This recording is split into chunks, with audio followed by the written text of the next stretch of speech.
Good morning, everybody. How's it going? Jonathan here with my cargo trailer conversion. And we're on part 2 of the cabinets.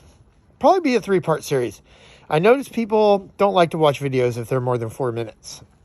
So I'm going to try to keep this real quick.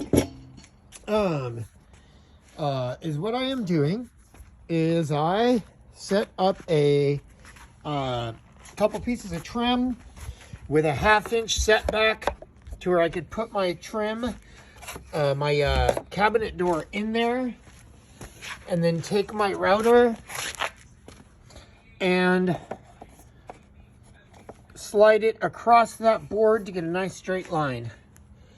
Then I came over here and I've just been using 2 clamps and the Craig template. Hi Jason, this is going on YouTube.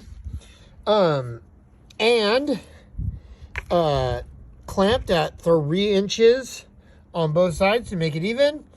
Drilled little pilot holes, and I've got all of those done. Set to JT4722. One left to do, and then we're gonna sand and paint again, but that'll be in another video. And once again, these are the cabinet doors for the upper storage. I've painted this twice. I need to sand and paint it again. Some of my paint bled through the tape when I tried to tape it off. So on these doors, I will not be installing the veneer or plywood, whatever you want to call it, until after I have painted these. Then I will install the veneer to keep the natural look with no bleeding paint. There's only 8 doors that I'm building. We're using pretty much all Craig for the pocket holes. Like I said in the last video, I was going to use these pegs instead of wood filler, which seemed to work out a lot easier. It's a lot easier to get it even and sanded. We'll see how it looks when it paints. And I also used caulking instead of wood filler on these seams, and that also seems to have kept things a little more clean and tidy. More will be revealed. 2 minutes and 45 seconds. Maybe I can squeeze part 4 into the next segment and keep it short. Thanks so much for watching. Like and subscribe. Post comments in the bottom if you would like me to go into more detail on any of the products I'm using, the reasons I've come up with this, and thank you for watching. So I have kind of built myself a little painting station. I'm going to be doing the back sides first. I'm going to try to roll these.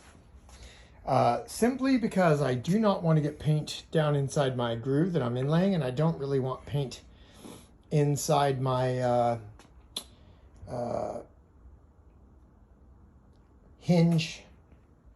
recessed hinge hole, hidden hinge hole. And I put these pegs on here so that I can pretty much, paint the back sides, flip them over while the backside is drying. Not a huge deal if it's not perfect. And then paint the front sides. Another reason I want to try rolling is on the last cabinet door, I did a brush. It didn't come out super even, and I'm excited to try to make this a little different. So we will see how the roller works with oil-based paint. I really want that shiny, durable look. So we'll see how this goes. But we're sitting on some screws to hold them up while they're drying. That might preserve the backside from getting a big line in it or getting stuck to something. I'm probably going to wear some gloves so that my fingers don't turn white, and we'll see how this goes.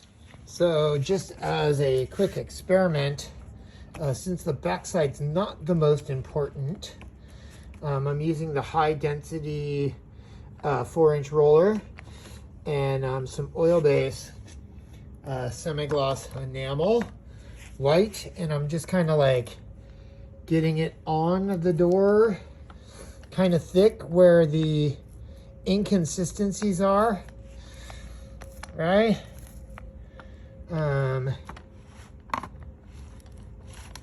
It's very hard to video and paint at the same time, but it's the backside.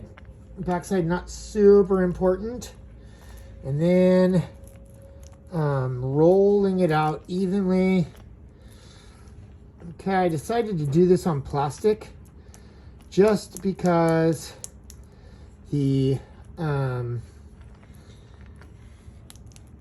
because there's enough to grab and there's no paint down. Okay, like my pilot holes are still visible, right?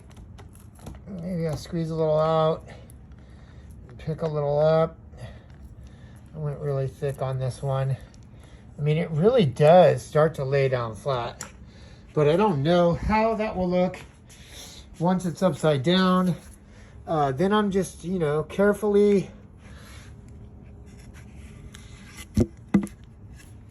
picking it up by the inside edge,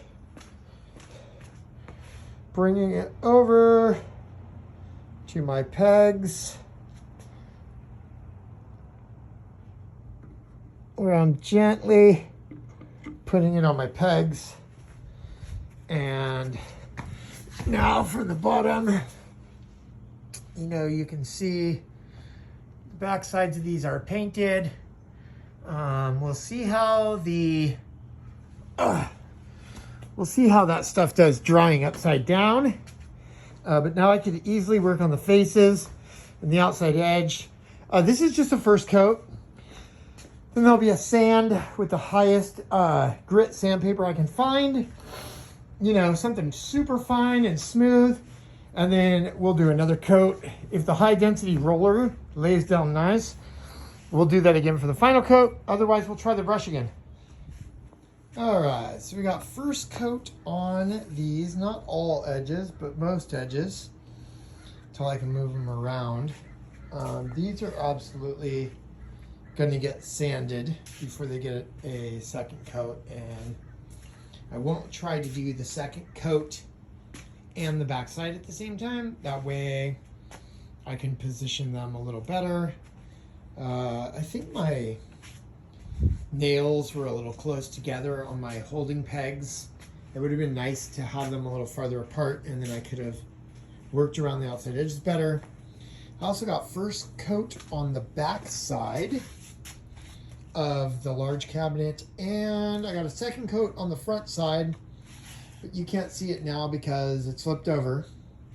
And I've got 2 pieces of blue tape roll holding it up in the center, which is an unpainted section.